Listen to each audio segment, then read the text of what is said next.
আর কোনো অভিযোগ নেই তোমার প্রতি, আর কখনো অধিকারও খাটাতে যাব না।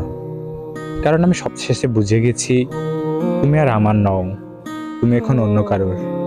কথায় আছে না, নতুন পাইলে পুরাতনকে আর মনে থাকে না। আসলে তুমি সেটা প্রমাণ করে দিলে। এক বুক ভালোবাসা নিয়ে তোমার সামনে দাঁড়িয়েছিলাম, এই ভালোবাসাকে তুমি মিথ্যে করে দিলে। কি হতো যদি আমাকে তুমি ভালোবাসতে, আমার পাশে সারা জীবন থাকতে? কিছুই হতো না।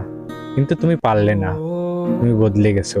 তুমি হেরে গেছো আমার ভালোবাসার কাছে, আর বেটার অপশনের কাছে তুমি সুখ খুঁজে নিছো।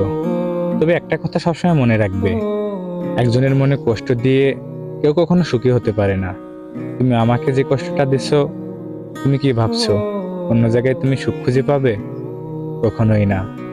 আমার মনটা যেভাবে ভেঙেছো, তোমার মনটাও ঠিক ওইভাবে কেউ না কেউ ভাঙিয়ে দেবে। তখন তুমি বুঝতে পারবে যে মন ভাঙার ব্যথাটা কতটা তীব্রভাবে লাগতে পারে, কতটা আঘাত করতে পারে। সেটা তুমি তখন বুঝবে। তবে ভালো থেকো, তোমার পথে আর আমি বাধা হয়ে দাঁড়াবো না।